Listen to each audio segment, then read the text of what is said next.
Okay, so then leaving that on leads to like the last major question, which is coming in this like section in Unit 1, which is how strained were the relationships.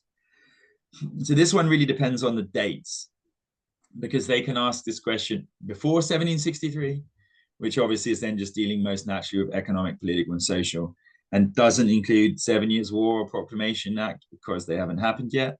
So like with these questions, you've really got to look at where is the date so I know what I'm including. They can go to the end of 1763, which then brings in the end of the 7 Years' War, the Proclamation Act, anti-smuggling measures. And I've seen this question, which they shouldn't really do because it goes over units, but I've seen them go up to 1765, and we'll talk about how that changes things, because obviously that would then include Sugar Act, Currency Act, Stamp Act, and brings taxation in as a fundamental point. So with these ones, it's really important to look at the date, what they're asking, so you know what they're running with. So the question we got is the regulation of trade was the biggest cause of tension between the colonies in Britain before 1763. How far do you agree? So I'll just set it up. Peter will add any other things he thinks will make it weaker or stronger in each category. And then we will debate about which one, where was the biggest tension point in these ones before 1763.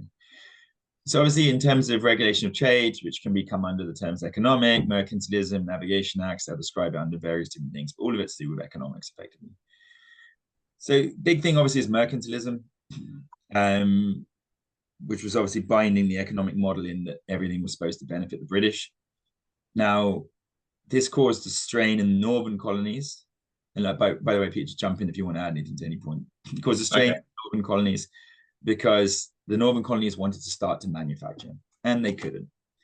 Because under the rules of mercantilism, they were not allowed to manufacture. All goods must be, all enumerated goods must be sent to Britain. They're manufactured there. And then the colonies have to buy the manufactured goods from Britain. So they're going to pay a big markup. They've got to pay a lot more money on it. And they can't benefit from the booming economic system that was just about to kick off in the northern colonies. However, on the flip side of that, mercantilism did give a guaranteed market for southern raw materials. So the southern states could guarantee that they would get market prices for their rice, for their indigo, for their tobacco. So for them, it was less of a restrictive system and something that benefited them. Another benefit to them all was they were able to trade within the empire. At this point, it was protectionist, so you paid tariffs if you were outside the British Empire. So the fact that the colonies were inside this mercantilist system meant they had tariff-free trade inside the British Empire. Flip side of that, it meant they limited who they could trade with. So they couldn't get cheaper goods from the French Caribbean or the Dutch Caribbean. So they were trying to import molasses, for example, to make rum in Boston. Obviously, they would smuggle it in. And that would cause strains in the relationship as well, because they couldn't trade with whoever they wanted to. They would have to smuggle. At this point, the smuggling was okay, because in general, it was laxly enforced. There wasn't very strong enforcement of it. And also, if you did get caught, you could pretty much just pay a local judge. So whatever the money you would make from the product, you could give it away. They were appointed to, if British people were appointed to it, they sent surrogates over to America. They were mostly local people. The courts and juries were local. So there was a lot of sympathy to it. And it was kind of turned a blind eye. It was kind of alongside salutary neglect. They were kind of not really enforcing certain elements of mercantilism. This system obviously shows an element of control over the colonists. And I think that of all of them, it's the most obvious one to them. Like, they can obviously see that this mercantilist system is in place. It just depends on whether they're benefiting or not from it. All the colonies were benefiting from the beginning because the northern colonies didn't have the capacity to manufacture. But by this point, in the 1740 to 1763 period, they were beginning to develop the capacity to be able to manufacture, but they weren't allowed to. And they also could not build ships for anyone other than the British. And shipbuilding could have been a massive and becomes a massive industry in New England.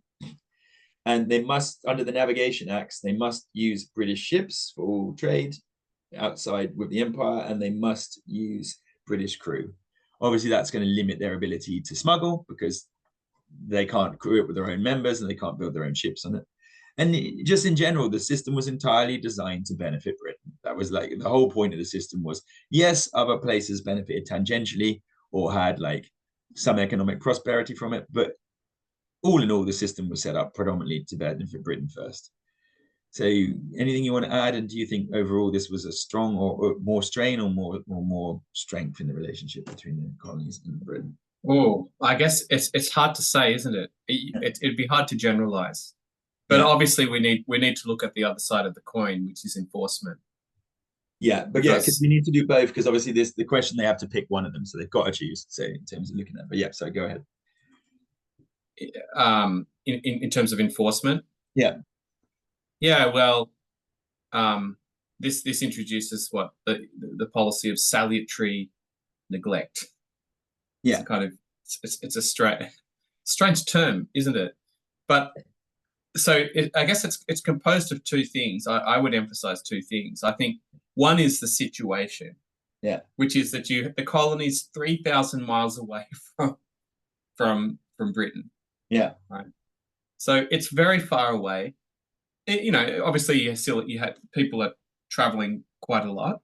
Yeah, but it's still far away. News takes time. It's the colonies are expanding. It's very difficult, even if the British wanted to actually be able to control the trade, or to enforce these policies. Yeah. And so there's that. So there's the situation, hard to enforce. But I don't think, in many cases, the British weren't inclined to enforce it either. Yeah. Right. They do try to do this later, and this is what happens under the Townshend Act, right? And and this even the Sugar Act, and the Sugar Act. Yeah. Right. So it's actually the fact that they're so lax, the British are so lax in enforcing these policies, that basically smuggling is, I think, could almost take for granted. Yeah. There was an interesting little fact here that the chief posts in the Colonial Customs Service. So basically, if you go to Boston, there's a customs house. Yeah. So when your ship goes in, you have to go to the customs house. Well, who's working in these customs houses? They were you could basically be, if you're in Britain, you could be given responsibility for a customs house and never have to go there. You could just pay someone to staff the customs house. Yeah. Right. While I don't know what you're doing in Britain, They're taking the profit, but they also did that with the plantation. Taking the profit. And so this is the upshot of this is, of course, extremely easy to bribe the British customs officials. Yeah. So you can bribe them, you can elude them, and the British themselves aren't particularly interested in really clamping down on this. And I think this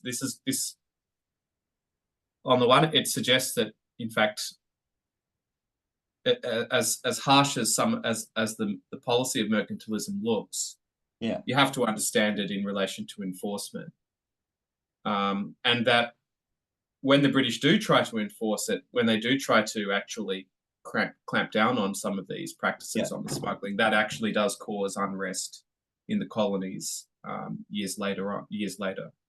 Well, not too much longer, after 1765. Yeah, I think so. But I think, like, you're right with certain elements of this. For start, like, limiting who they could trade with wasn't really a problem. That was on paper, but they were trading with them and smuggling, as you said.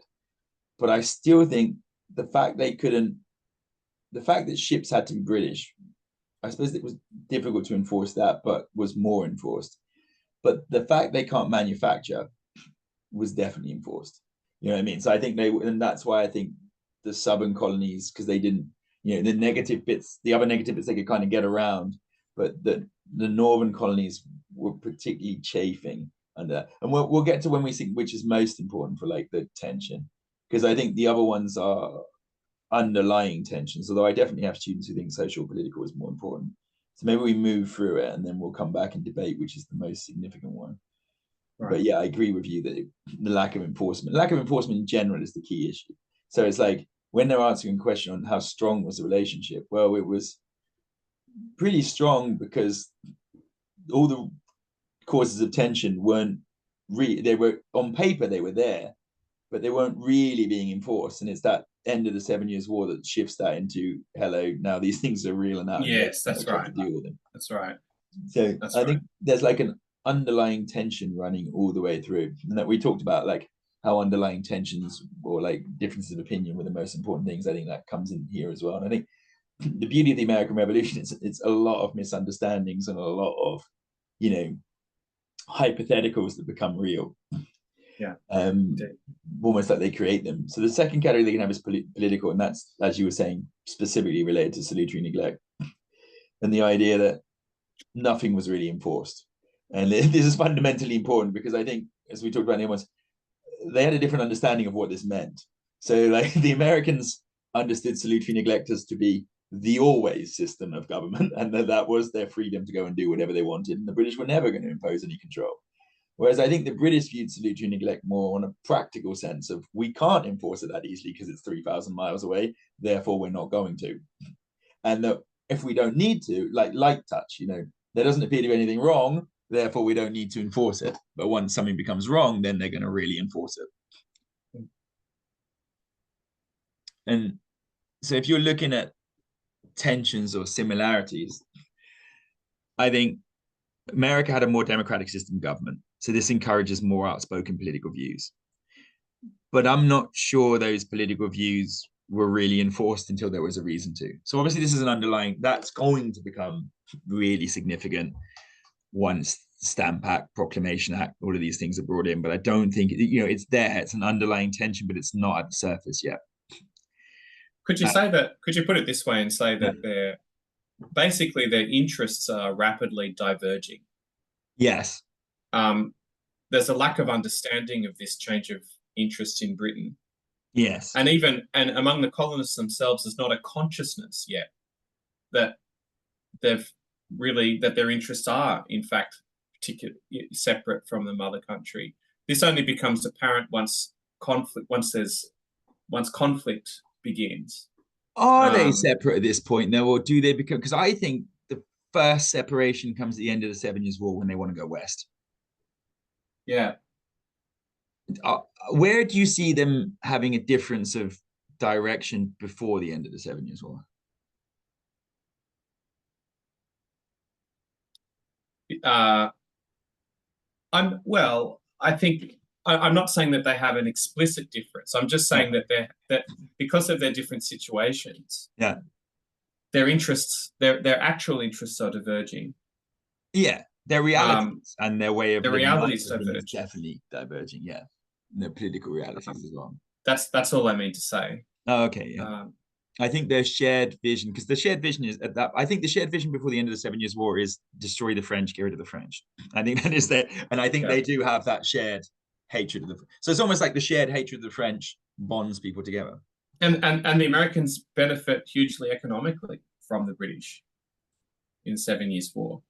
Yes, because they get the investment in. I still think the North is chafing from the lack of manufacturing, but the South is just benefiting. Yeah, there's no real negatives for the South. This is or not as certainly not. But the manufacturing doesn't come up when these ruptures do occur. It's really over taxation. It is, but it's, you know, like they're not going to out and out say it. It's like politicians in the modern time, you know, they're not going to say, hey, I want to rebel because I want to be able to manufacture and make loads of money. They'll be like, it's a shattering of American ideals and beliefs, you know, the same. Why do you get Trump voters? Like, they're clearly voting in their own economic interest, but pretending they're voting for this is the American tradition of like wrapping up self-interest in ideology. That's a backhanded compliment. I'm not sure it's a compliment, but it's definitely a fact. Like, they are more nakedly self-interested than they say. I mean, the fact that, you know, Patrick Henry, Mr. No Taxation Without Representation, didn't get access to his land west of the Proclamation Act, can't say that wouldn't have had an impact on my rights of being oppressed in general, i.e. can't get access to all the land I was going to make loads of money on in the West. But James, with westward expansion, you mentioned westward expansion. Yeah. I think it's the first real strain. I think it's the first one. Well, is it though? Because it might make them aware, but it's not. Again, it's the same issue. It's not possible to enforce it. But I think that's why the Proclamation Act is less important on a. You know what I mean? I think the Proclamation Act is really important for sending the first cracks of differences, but I think they don't You know what I mean? I think it's the Stamp Act that really steps it up.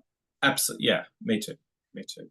But you could argue the Proclamation Act starts the inevitability because it's the first crack, like everything cracks out from the Proclamation Act, because that's the first moment they realize they don't share goals. Yeah. Unless, right, my argument would be that maybe the only way they weren't sharing goals at this period, I think, is mercantilism in the northern colonies. Because, like I said, I think that they do want to manufacture and they can't. And I think that is. And that's why I would say that economics was the bigger cause of tension beforehand. Like, certainly in the actual being able to see it, as opposed to like, yeah, you could make a good case for the economic. Yeah, when we finish through this, we'll debate which one you think it is. So, but other political things, more people could vote, as more people had land. More people voting means more voices, and also lower classes would have had. So there's a more the democracy is not just more people; it's like the level of people, if that makes sense. Like there's a kind of middle class that can vote, so they have different interests to the ruling classes of a colony, I think. One other tension is they've got no representation in parliament, but I don't think they cared at that point because like they didn't need to, because for them their colonial assemblies were independent and were their own parliaments anyway.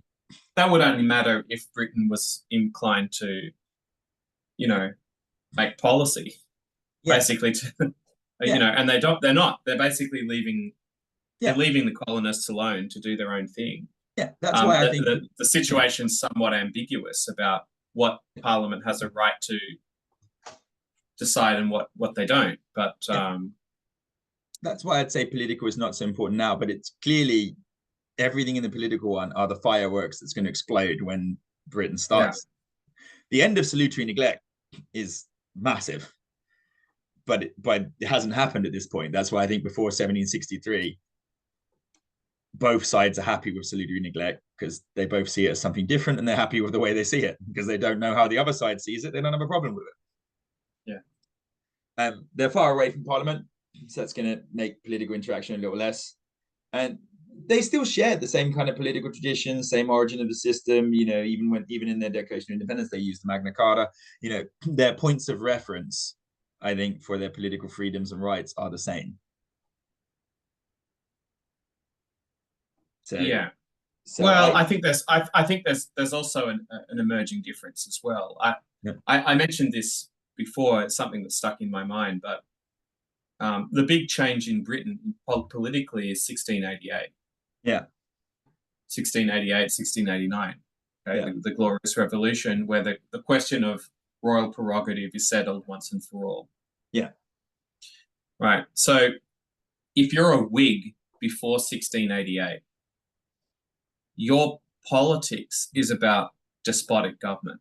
Yeah. And the tyranny of the executive. You actually sound a lot like, if you look at what British Whigs said before 1688, they sound quite a lot like Americans and vice versa, right? Everyone's terrified of conspiracies and of the king, raising a standing army and wiping out the rights of Parliament, etc. So there's also a divergence that happens, I think, from this point, that people from Britain settling in North America before 1688 have this old mentality. Yeah. In Britain, on the other hand, afterwards, the question is settled. It's not such a big concern. There are other political concerns for Whigs. They define themselves, I think, somewhat differently. Certainly not as a kind of the party against arbitrary executive prerogative. Yeah. So that's not something that's explicit, but I think it's a latent difference that's going to emerge. And of course, once the political question comes up about representation, then of course the British American colonists are going to accuse Parliament of being despotic, right? Yeah. Oh yeah. I mean, but I think this is why the dates are really important in these questions. Yeah. I think that's right. Yeah, because that's why, like, when I want to really emphasize to students when we're doing this, dates matter a hell of a lot in this question because it's like where they're at this point. Yes, because the reality doesn't change. the understanding of the other side changes. And like, you know, so the thing is, I agree with everything you said there, but like at this point, neither side knows anything about any of this. No, they've not got no reason to. It's not been put to the test yet. No, well, no, because they have a different. I think the difference is like if you're looking at it, salutary neglect's not a problem because both of them have a concept of salutary neglect and they don't realize the other side has a totally different concept of what that is. So it becomes a problem when it's withdrawn. Whereas I think both of them are consciously aware of what is happening with mercantilism. Yeah, no, that's true. I mean, the other thing, again, I to return to is the population book. Yeah. The colonies are just a lot stronger. Like they're increasing rapidly. They've got a lot more manpower. Yeah. I don't think. I mean, you know, they're not taking the census in Britain. I don't think that's clear. I don't think that's obvious necessarily to people back in England. They were. I mean, I've read the diaries of some of the people in this. They were really worried that when there was the no taxation representation later, they didn't want to give the Americans representation because they understood the American colonies were growing much faster and had much more land. Right. So if they were represented in Parliament and Parliament represents like population, they actually said at that time, they were like, if we give them it, we will be their colony within X amount of years because their population will be bigger than ours. So they were aware, you know, they were aware that that giving them represent. So they were like, we either need to suppress them or we give them the right to vote and they run us. Right. Although, you know, they don't really, they choose it. They choose the worst of both options. Yes. They decide to try to repress them without the necessary force to do so. So yes, that's a big mistake. But that's probably like, you know, like when they were in two minds, I think. So they weren't really clear which one of the two options they wanted to go down, you know. So I think it was automatically, you know, some wanted some wanted the other. But I think the political one, like you said, is probably the fundamentally biggest difference. Salutary neglect, but before 1763, I don't think it's as important because I think they're unaware of it. So I think if we're looking at it, a lot of these divisions are going to cause massive problems later. But if the question is before 1763, I don't think political is causing any tension. I think it's going to cause a hell of a lot of tension, but I don't think it is causing any before 1763. Yeah. Okay. And then social, the last one, education, religion. So I'll just summarize it briefly. Obviously, a lot of immigration coming from Germany, especially, which dilutes the links to Britain. So that would be the argument. Although, ironically, it's the French, German, Dutch, and Swedish citizens that don't rebel against the British government during the War of Independence. So I'm not sure you could use immigration dilution as a key factor because they're more used to authority and they accepted it. It was actually the British ones that formed it. So things that would bond them together. Religious tolerance allowed people freedoms. They would have felt that religious tolerance and having Fred, but I think they would have taken that for granted. So they wouldn't necessarily see this as a benefit anymore. Mostly still spoke the same language, shared the same culture, and they shared ties with Britain culturally. Yep. If you wanted to make a case for this, I think historians have tried to argue the Great Awakening as a big one. Yeah. That probably, if I was going to try to argue that the social element was decisive, I might go down that. Are you familiar with those arguments? I'm not. I've heard them. I am. I can give it to you. Like, I am because, like, and again, my point would be, yes, massively important, but before 1760, it's there. It's going to cause it, but is it causing? You know what I mean? The key is at that moment, is it causing it? I don't know. So if you look at these points, like, more radical forms of Protestantism, the Great Awakening created more rebellious natures. The Great Awakening was an extreme form of Puritanism, which basically said, like, it was extreme Calvinism, basically. Like, you do not need to have a priest between you and God. You don't need anyone in a position of hierarchy with you because we are all equal and we're all God's children. We can communicate directly to God. So there was this sense of, it was a challenge to authority in religion. And at that moment in time, religion was the most important thing in the world. So it doesn't take it doesn't take a lot of mental work to go, if we don't need authority in religion, why do we need authority in politics or government or other stuff? And I think that fundamentally is the crucial crux of this. But so I think that strain is there, which I think when they feel the king is despotic, immediately is going to be like, we can remove an unjust ruler, blah, blah, blah, blah, blah.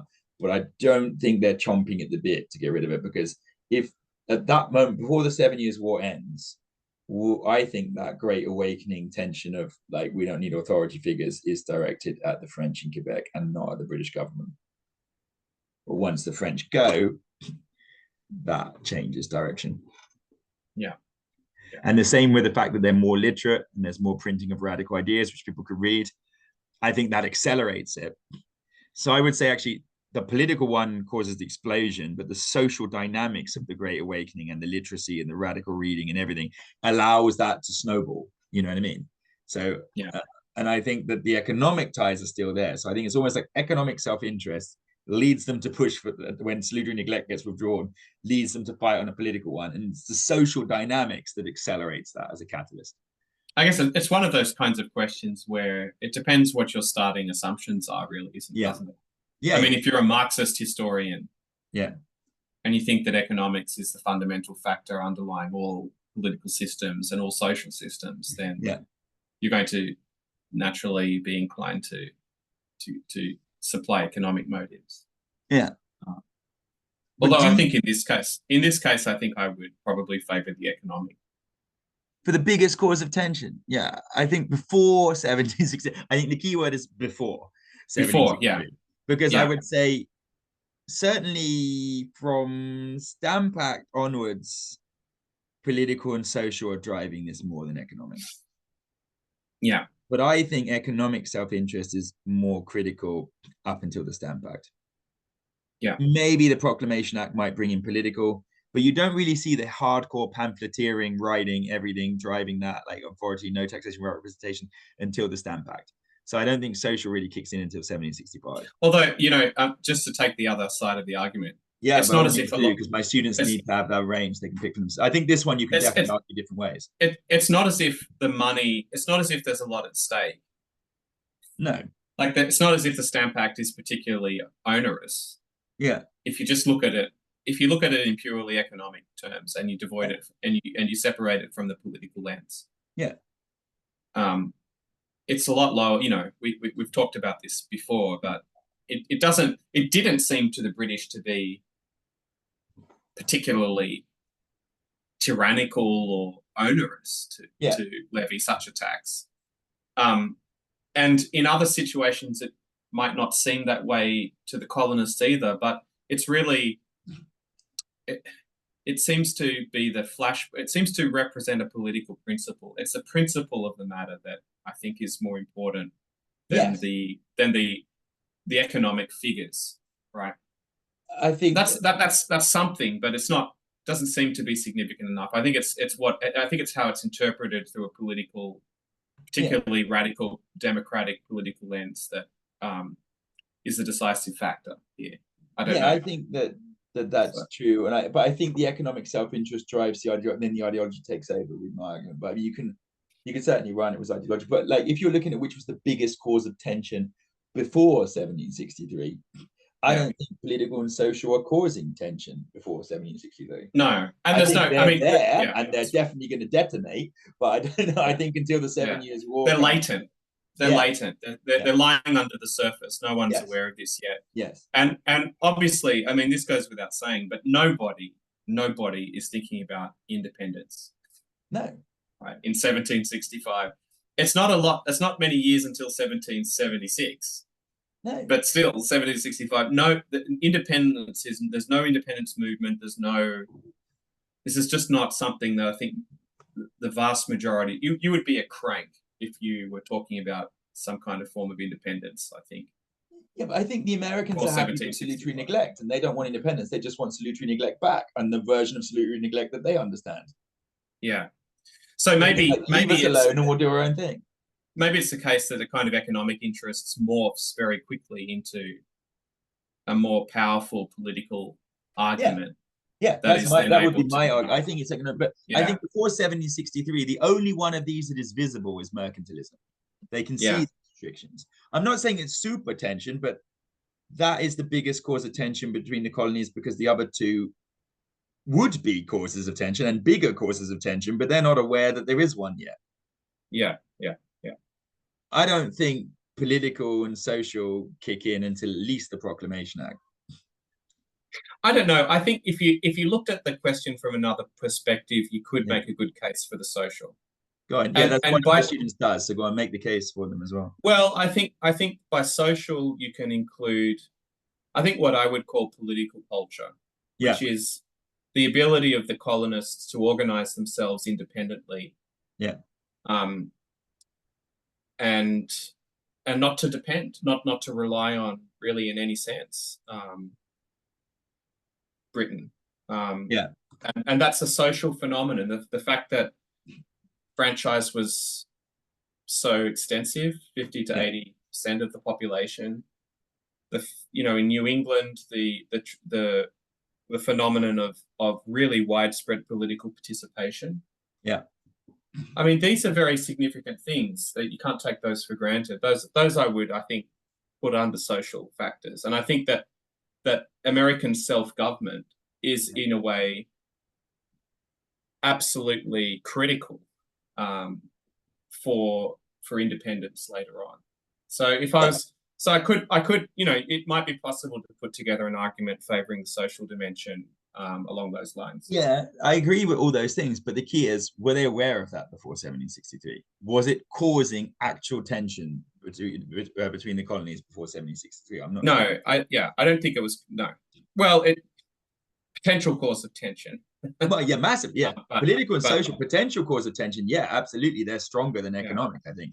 But what was actually causing tension, I think the only one was economic before 1763. The only one they're conscious of is economic. Yeah. That would be and even then the southern colonies aren't that bothered. It's mostly the northern colonies that got a problem. So like, they can also have another question: how strong was the relationship before 1763?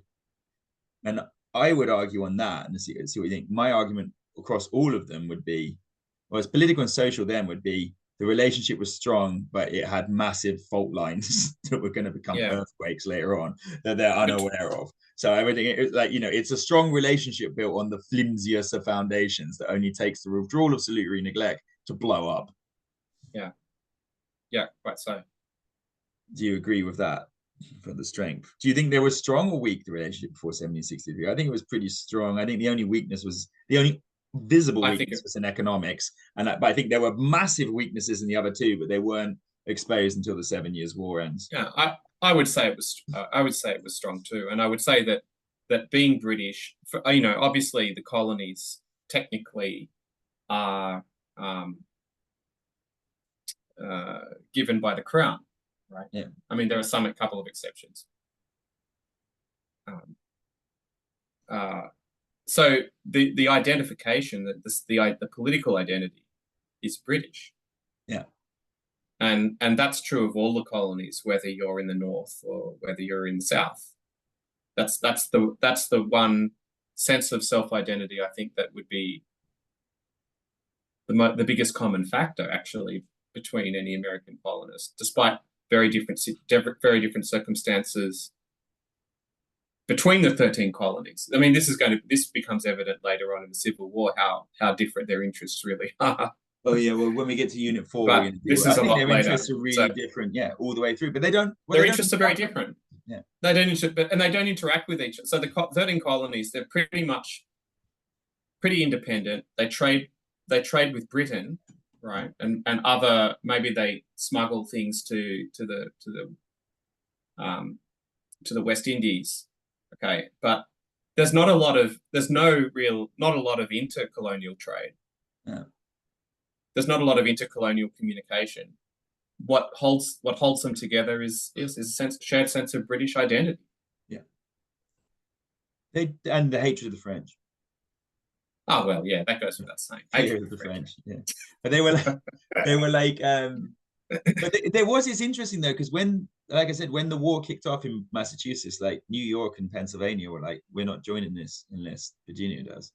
So there's clearly, even then there must be a clear desire that these Northerners are a bit nutty with their Great Awakening and their radical, let's overthrow wealth and we're all equal. Like that didn't really appeal to Southern plantation owners, who I don't think had that real drive for equality either among their slaves or with the ordinary white poor people who lived in the west of their states.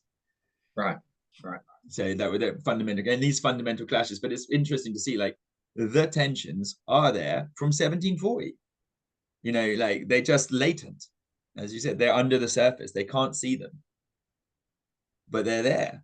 And I think, and one of my students the other day, I thought it was a good comment. They said, it's interesting learning this, because he goes, if you look at modern America and you scratch away at the surface a little bit, you see all these things are still there now. Yeah. They haven't. It's just a constant battle. America's like a constant battle of ideological wins and losses. So we could probably. So do we agree? Are we agreeing then? We think economics is the most important before 1763, and that the relationship was mostly strong, but with massive, huge fault lines that were going to blow up. Yeah. I would agree with you on that. That's what I would.